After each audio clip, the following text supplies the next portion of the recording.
Hi there. Hey, Lindsay. Hey, thank you so much for joining. I'm thrilled to be able to talk to you, and I really hope that you can help our listeners and viewers understand a little bit more about, why we're having these conversations. So I'll just start from the beginning. Can you Sure. explain one small step? What makes a conversation a one small step conversation? Sure. And Lindsay, I'll take it back even a little bit farther than that and just talk about about StoryCorps writ large.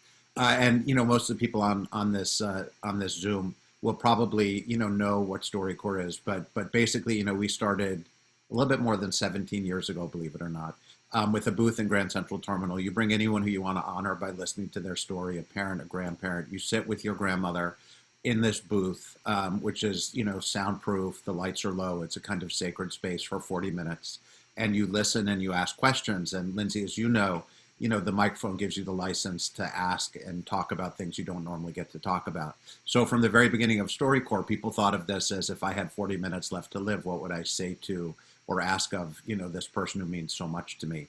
At the end of the 40 minutes, you get a copy. Another stays with us and goes to the Library of Congress. So your great great great great grandkids get to know your grandmother through her voice and story. Started out as kind of a crazy idea, but picked up steam, and now we've had about 650,000 people participate across the country. So it's the largest collection of human voices ever gathered. And essentially, because of what people talk about in the booth, we're kind of collecting the wisdom of humanity. One Small Step is a big turn for us, and it looks a little bit like StoryCorps. But under the hood, the interview experience is very different. The idea for this is a little bit more than 4 years old, and it's really about the crisis of contempt in the country, about the dangers of dehumanizing people across the divides. And we've all seen headlines about what's going on in the country and how we see people who we disagree with politically as less than human. Especially in the last couple of months, there have been a lot of articles about this. Even in the last couple of weeks, articles that we fear and hate our neighbors more than our traditional international enemies like the Russians. So it's gotten to a very very toxic place in this country. And the idea of One Small Step is just to take one small step back towards each other. Mother Teresa used to say that we've forgotten that we belong to each other. And it's a reminder again, just that we do, and to have kind of face-to-face communication with the other. So One Small Step is built on something called contact theory, which is the most studied theory probably in the history of psychology. It was developed by a doctor named Gordon Allport in the 1950s, and it basically says that under very specific conditions, if you put people who are enemies face to face, the feeling of hate can melt away, and people can see each other in a new light. If you do it wrong, you can make things much worse. And our Hippocratic oath at StoryCorps is that we do no harm to people. So we have been testing literally for years this One Small Step intervention, which is putting strangers together, which we had never done before, to have a 50-minute conversation. Usually StoryCorps interviews are 40 minutes. Not about politics, but just about who they are as human beings. Again, just to get to know someone in a different way, and to see if maybe stereotypes you had about someone who you might not otherwise have gotten to know weren't exactly correct. Very, very simple, very small step, but a very, very important step, because our concern is that a democracy can't survive in a swamp of mutual contempt.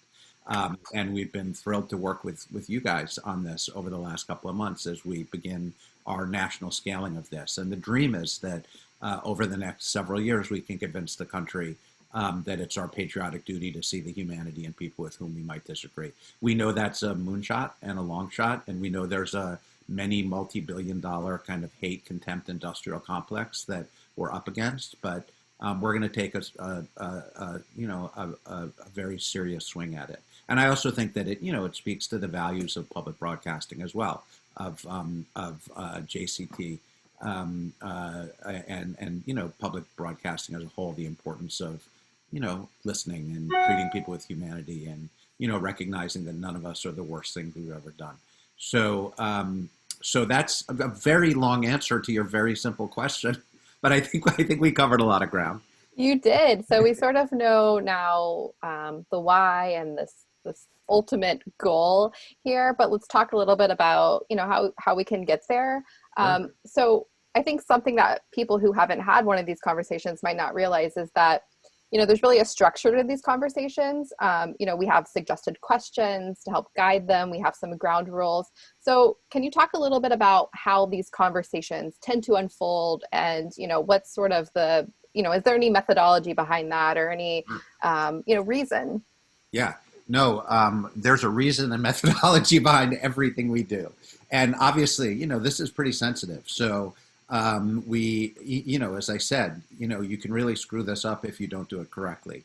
I had the opportunity a couple of weeks ago to do my first One Small Step interview, which was a really, it's kind of, have you done one, Lindsay? Okay, we're gonna have to I get you. have not, but I've actually Facility. have some family members I would like to do one with, but then I'm Yeah. also very open to doing one with a stranger as well. And I know that, at some point our engagement with JCT will formally be over, but One Small Step isn't formally over. We're going to go for at least the next 3 years. So people on this call, people who are listening, like I encourage you, go to, I don't even know what the website is, onesmallstep dot something. Maybe Lindsay, you can figure that out and put it on the screen. But you can sign up and do One Small Step, even if we're not formally in Jacksonville anymore. So the methodology, yeah, very different than a StoryCorps interview. It starts with matching strangers. So we have lots of people who sign up to be a part of this. And when you do there's a questionnaire, and when you fill out the questionnaire, there's all kinds of questions about your politics, but also questions about different experiences you've gone through in your life. And there's a kind of a little McDonald's special sauce that we use to match people. And you also write a paragraph about who you are. And that paragraph is exchanged with the person that you're interviewing. First name only, no last name, so you can't check up on them and figure out who they are on the internet. And when the interview starts, you read the paragraph of your partner, and your partner reads your paragraph to you.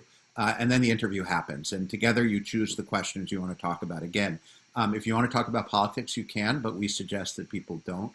That people have more kind of standard StoryCorps questions, talking about people they've cared about in their lives and people who've been kind to them and how they want to be remembered. And some kind of slant, coming at politics, sort of slant questions, like how they feel the other side might misunderstand them and things that have hurt them that they've heard from the other side. And there are ground rules, of course, like no yelling and no talking over each other. And one of the, cool things about StoryCorps, and we've seen this with the hundreds of thousands of signature StoryCorps, standard StoryCorps interviews we've done, is that the interviews really almost never go wrong.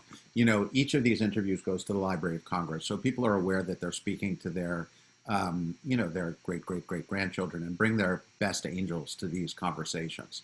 So people are thoughtful and respectful, and it takes courage to do this. It's not easy, but the feeling that you get, again, seeing another human being in maybe a slightly different way is just hard to explain. It's really thrilling. It's kind of what being alive is all about. So I hope people, if you haven't taken the plunge, including you, Lindsay, will do One Small Step interviews in the coming weeks and months, especially now. I mean, look, we've been, I'm talking to Florida. I don't need to tell you. I mean, we are a very, very deeply divided country, and we are very suspicious of the other.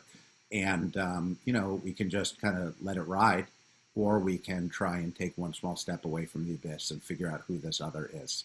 At the very least, it certainly can't hurt. And at the best, it can help create a new country.